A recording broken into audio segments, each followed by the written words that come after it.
Salve tricolores progressistas, tricolores antifascistas, camaradas aí, torcedores de outros clubes. Aqui é o Denis do Bloco Tricolor Antifa, certo?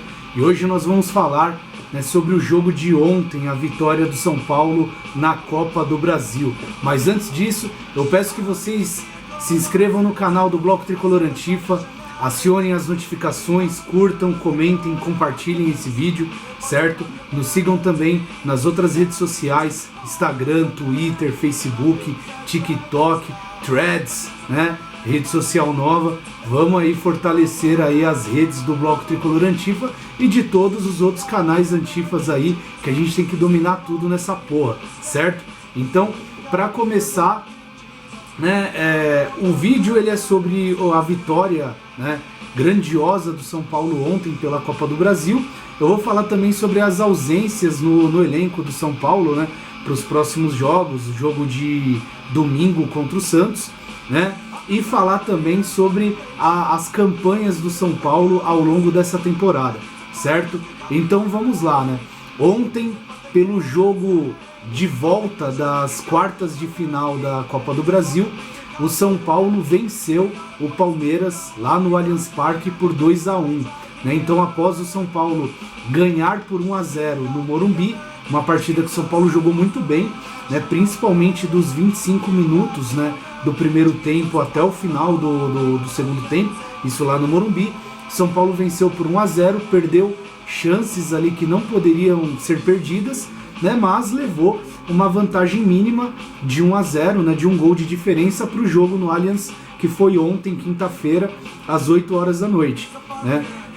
Toda a torcida do São Paulo estava extremamente preocupada com o jogo, com o que iria acontecer, mas fomos surpreendidos aí com uma excelente atuação do São Paulo, até por conta de tudo, toda a atmosfera preparada, principalmente pela diretoria do Palmeiras, que ficou alegando uma série de inverdades ali, uma série de alucinações em relação a serem desfavorecidos via arbitragem, via CBF, e o que se viu na verdade foi um árbitro de vídeo do VAR escalado, que errou no clássico do São Paulo contra o Corinthians lá em Itaquera, cometeu outros erros prejudicando o São Paulo, acabou sendo escalado para ser o VAR, e o juiz foi o Daronco, o Daronco, que tentou ajudar o Palmeiras em dois lances cruciais,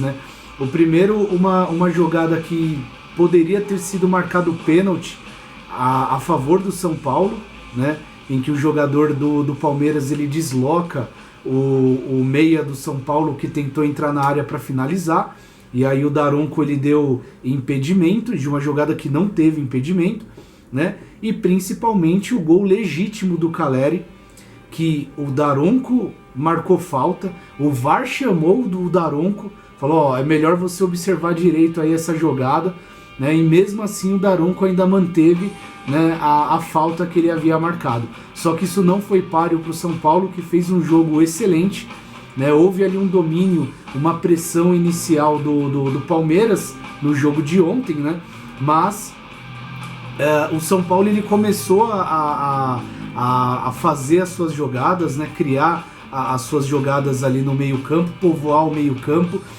O São Paulo ele conseguia uma coisa que isso há anos, o São Paulo, que vem sendo aí considerado pedra no sapato do Palmeiras nessa era Abel. O São Paulo ele sempre tem feito uma coisa nesses jogos, que é saber como romper as linhas do Palmeiras com jogadas rápidas, jogadas de 1-2 toques na bola no máximo. Ontem o Luciano, que não fez uma partida brilhante, ele conseguiu fazer isso várias vezes. Para quem assistiu o jogo ontem viu que em diversos momentos o Luciano ele vinha para o meio de campo para receber a bola, e tentar armar a jogada, facilitar o trabalho dos volantes e dos meias, e em poucos toques ele conseguia romper aquele primeiro bloco de jogadores palmeirenses que iam para o abafa. Isso, nesses últimos anos, o São Paulo ele tem conseguido fazer isso. Nos jogos que o São Paulo faz bastante esse tipo de jogada, ele tem se saído bem contra o Palmeiras. Ontem foi mais uma vez, né, que o São Paulo conseguiu esse tipo de jogada. Se lá no Morumbi o Palmeiras ele conseguiu ir bem, não superior ao São Paulo no início do jogo, no sentido de que ele conseguiu anular as jogadas do São Paulo, né, deixaram só o Alan Franco livre, isso lá no Morumbi, né. Ontem eles tentaram ali sufocar nos primeiros minutos, mas o São Paulo, como eu disse, começou a ir para cima, né, a partir dos 25 minutos, 30 minutos, e quando todo mundo pensava que, poxa, beleza, né, o Palmeiras não vai fazer gol, a gente conseguiu superar ali a pressão dos 30 primeiros minutos do primeiro tempo.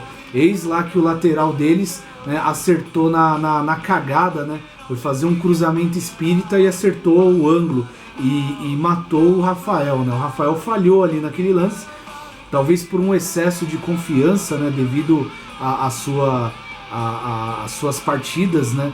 A sua estabilidade, né? No gol do São Paulo, né? Mas o São Paulo ele foi para cima. Na jogada seguinte, o Wellington Rato ele quase empatou o jogo. O São Paulo ainda teve mais uma chance no primeiro tempo com o Caio Paulista. E aí, retornando do intervalo, né, o São Paulo, logo no início do jogo, ele consegue empatar, né, uma assistência do Luciano para o gol do Caio Paulista, né, mais uma jogada do Caio Paulista que ele entra na área, né, infiltra na área e chuta. Dessa vez ele foi muito feliz, porque ele já tinha perdido uns gols, né, em jogadas semelhantes, uma que ele isolou, outra que ele chutou no peito do goleiro Everton, só que ontem, no início do segundo tempo, ele foi muito bem, né? E aí, no finalzinho do jogo, né, o cruzamento, né, e aí o David ele briga, cabeceia a bola, toca pro Juan, que devolve para ele infiltra a zaga palmeirense, entra na grande área e toca, né, matando o Everton, né? Então o São Paulo venceu, né, o Palmeiras por 2-1, jogaço, né? O mais da hora depois é a zoeira, né? As redes sociais do São Paulo, cara, o perfil oficial do São Paulo, os caras começaram a aloprar o Palmeiras, tem que fazer isso, né? Respeito aí aos palmeirenses progressistas, né? Mas para os fachos, né? Ficou feio para eles e a zoeira tem que continuar, né? Não pode parar aqui. E principalmente para o Abel Ferreira, né? Para Leila e toda aquela diretoria, os auxiliares do Palmeiras, Zé Rafael que não foi punido, né? Eles falando que é o sistema contra a gente, mas é engraçado que tanto o Abel Ferreira quanto o Zé Rafael, eles não foram punidos. O Michel Araújo do São Paulo fez um comentário que não foi nem metade do que o Zé Rafael fez, né? Devido ao roubo contra o Corinthians, ele pegou um jogo de gancho. Já o Zé Rafael não foi absolvido e falaram que foi a primeira vez que ele foi autuado pelo STJD. Só que no caso do Michel Araújo também foi a primeira vez. Então, assim, quem que é o sistema, né? E assim, os caras pressionando a arbitragem, enfim, foi um papelão que o Palmeiras fez. Perderam na bola nos 2 jogos e aí tem que aguentar a zoeira depois da galera que cuida das redes sociais, da página oficial do São Paulo no Instagram, no Twitter e também, né, de todos os canais são paulinos, né? Agora aguenta. Então, o São Paulo foi escalado com Rafael, Rafinha, Arboleda, Diego Costa e Caio Paulista, né? Arboleda, Diego Costa, impecável. Caio Paulista fez o gol do empate, jogou muito. É um lateral esquerdo que evoluiu bastante, né? Nos primeiros jogos a gente tinha muita raiva do Caio Paulista. Ele não tocava a bola, não corria, não sabia dominar, não cruzava, não chutava, não fazia nada. Agora ele está desempenhando cada vez mais um ótimo futebol, né? E hoje, se a gente não conseguir entender o porquê da contratação, né, a pedido do Rogério Ceni com aval lá do Diniz, que está no Fluminense, hoje a gente já começa a falar que o Caio Paulista ele deve ser contratado, né, em definitivo, que ele está emprestado. O meio de campo do São Paulo teve Gabi Neves, o Nestor, Alisson e o Wellington Rato, e no ataque Luciano e Caleri. Ao longo do jogo, né, entraram Luan no lugar do Gabriel Neves, que se machucou, né, tá com uma fratura nas costas. O David entrou no lugar do Alisson e fez o segundo gol. O Michel Araújo entrou no lugar do Luciano, né, que brigou com a arbitragem, estava amarelado, né, estava com muito medo do Luciano ser expulso. O Jegson Mendes, ele entrou no lugar do Rodrigo Nestor para dar mais segurança ali para a zaga. E no finalzinho, o Juan substituiu o Caleri e foi do Juan o passe para o gol do David, certo? O São Paulo foi muito bem, teve 49% da posse de bola, isso no jogo do Allianz, né, vencendo por 2-1, né, ganhou bem, como a gente diz no Nordeste, lá no Dominó, né, ganhou lá e lô, né, bateu ali, ó, nos dois lados do Dominó, então ganhou bem no Morumbi, ganhou bem no Allianz Parque. Foram 8 chutes pro gol contra 15 do Palmeiras, né? Enfim, foi um jogo muito parelho. Agora o São Paulo ele espera o vencedor de Corinthians e América, que jogam amanhã, né, às 4h30, amanhã sábado. E do outro lado da semifinal da Copa do Brasil nós temos Grêmio e Flamengo, certo? Agora já pelo Campeonato Brasileiro, no domingo São Paulo pega o Santos no Morumbi às 4h. Depois no sábado, dia 22 de julho, o São Paulo enfrenta o Cuiabá fora de casa às 6h30. Né? E aí depois, no dia 30 de julho, domingo, o São Paulo pega o Bahia às 11h da manhã no Morumbi. Né? Provavelmente casa cheia, assim como vai estar no caso do Santos. Vi agora há pouco, já havia 52 mil ingressos vendidos, certo? E no dia 6 de agosto, o São Paulo encara, domingo também, o São Paulo pega o Atlético Mineiro no Morumbi às 4h. Isso no Brasileirão, em que o São Paulo ele é o 8º colocado no momento, né, com 22 pontos em 14 jogos, são 6 vitórias, 4 empates e 4 derrotas. Me orgulha o São Paulo ter a segunda melhor campanha em casa, né? Tá botando medo, tá fazendo frente aí, sempre quando joga no Morumbi. Agora o que me apavora é que o São Paulo tem a segunda pior campanha fora de casa, né? São 4 pontos, né? 4 empates, 3 derrotas, né? Então o São Paulo precisa começar a vencer fora de casa. É a segunda pior campanha fora de casa, certo? E aí continuando, galera, agora mudando o campeonato, a Sul-Americana, o São Paulo que fez a melhor campanha da Sul-Americana de 2023, né, líder do grupo D, com 16 pontos em 6 jogos, 13 gols a favor, defesa zerada. O São Paulo ele vai enfrentar nas oitavas de final o vencedor entre Independiente de Medellín e San Lorenzo, da Argentina. Né? O primeiro jogo, que aconteceu quarta-feira, o Independiente de Medellín, ele estava jogando bem, estava muita posse de bola, mas teve um jogador expulso aos 29 do primeiro tempo e acabou perdendo o jogo por 1-0, né? E aí os times se enfrentam na semana que vem, a gente vai saber quem é o adversário do São Paulo na Sul-Americana, certo? Então é isso, pessoal. Brasileiro, 8º colocado, pega o Santos amanhã não, domingo. Na Copa do Brasil espera amanhã, né, vai decidir amanhã o vencedor entre Corinthians e América Mineiro, e aí vão sortear os jogos de ida, de volta. Né? Na Sul-Americana, o São Paulo classificado nas oitavas aguarda o vencedor de Independiente de Medellín e São Lourenço, certo? E o departamento médico do São Paulo, hoje a gente ficou sabendo da lesão do Gabi Neves, né? O Gabi Neves ele fraturou a costela no jogo de ontem contra o Palmeiras, então vai perder uns jogos aí. Além do Gabi Neves, estão afastados do elenco, né? E que retornam em breve, provavelmente, o Alan Franco e o Beraldo. Além dessas ausências, nós temos o Valse, que voltou do Juventude, não se sabe quando ele retorna aos gramados, o Ferrarese, que está no processo de recuperação da cirurgia, assim como o Igor Vinícius, o Thales Costa, o Galopo e o Caio Mateus. Agora, João Moreira e o Wellington, né, respectivamente o lateral direito e o lateral esquerdo, eles já estão à disposição do elenco. E para esse jogo de domingo contra o Santos, não teremos a presença do Natan, que está em luto porque perdeu a mãe hoje, e o Pablo Maia, que na quarta-feira perdeu o pai, né? Então é isso. E além disso, há algumas notícias importantes a respeito do elenco do São Paulo, que é a seguinte, né? O Orejuela, ele foi emprestado para o Ceará, sem espaço com o Dorival, acabou se tornando, né, o quinto ou sexto lateral direito, né, não está nos planos do Dorival, foi emprestado para o Ceará. O Niverton da base foi vendido para o Shakhtar Donetsk. Já tem uma galera falando aí que ele foi vendido a preço de banana, né? Era um atacante aí de 18 anos da base.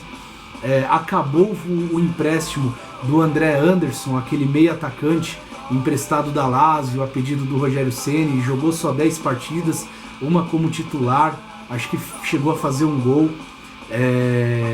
Estava se tratando de uma pubalgia, processou o São Paulo, que falou que teve que pagar a cirurgia do próprio bolso, que o São Paulo não ajudou ele em nada. O São Paulo, por outro lado, afirma que ele não se dedicava aos treinamentos, chegava atrasado, sempre sonolento, né? Porque esse André Anderson parece que ele é pastor, e aí os cultos da igreja dele terminavam altas horas, aí terminava muito tarde, e aí ele não chegava, né, num horário, né, e com aquela disposição para treinar posteriormente.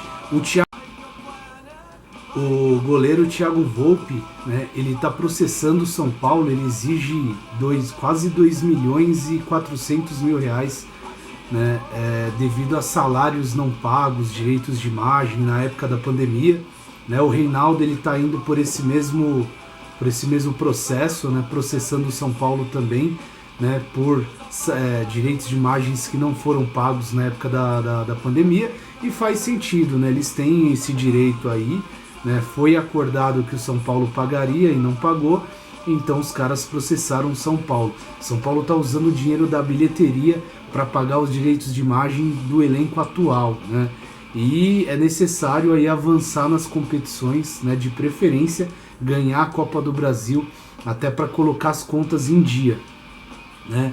Tanto que vendeu aí esse moleque da base, que já tem uma galera falando que esse moleque da base aí, o Niverton, ele poderia render mais grana para o São Paulo, mas não rendeu, né? Mas independente disso, o planejamento do São Paulo está sendo horrível, né? Pensar aí que há 2 goleiros aí, do Botafogo e do Flamengo, né, Matheus Cunha e Lucas Perry, que saíram basicamente de graça aí do São Paulo, né? E parece que esse moleque da base, ele é daquele Giovanni Bertolucci, acho que esse é o nome, empresário que está cobrando os 43 milhões de reais de São Paulo em participação de venda, de jogador, enfim, né? Então é necessário aí que o São Paulo avance nas competições e que organize a bagunça que é o São Paulo Futebol Clube, certo? Agora mudando de assunto, galera, eu faço aí o convite para todos e todas, para vocês colarem no El Camarada 16. É um bar, numa parceria do Bloco Tricolor Antifa com a Feira Esquerda Livre, né? O Bloco Tricolor Antifa que sempre participa aí dos eventos da Feira Esquerda Livre, na ocupação 9 de julho lá da Carmen Silva, do Movimento dos Trabalhadores Sem Teto do Centro, né, e outros espaços também, e agora lá no Edifício Martinelli, na Rua São Bento 413, ali pertinho do metrô São Bento, nós vamos inaugurar esse bar, né? A gente vai organizar o bar em algumas sextas-feiras, né? É um conhecido Café dos Bancários, né? E dessa vez sendo organizado aí pelo Bloco Tricolor Antifa. Então, sábado que vem, sem ser amanhã, dia 21 de julho, né, a partir das 14 horas, né, ou das 16 horas até as 11 da noite, né, até as 23, né, compareçam aí nesse bar, café e feira aí do El Camarada 16, Bloco Tricolor Antifa e Feira Esquerda Livre, unidos aí, né, nesse lançamento aí desse espaço antifa, esse espaço progressista aí para a esquerda, certo? Né? Então eu vou ficando por aqui, né? Então lembrem-se, se inscrevam aí no canal do Bloco Tricolor Antifa. Quem ainda não curtiu o vídeo, curte o vídeo aí, acione as notificações, curtam, comentem, compartilhem, diga aí o que você achou desse jogo, certo? Sigam a gente aí nas outras redes sociais, Instagram, Twitter, Facebook, TikTok, Threads, é isso aí, certo? Vou nessa então, falou, fui!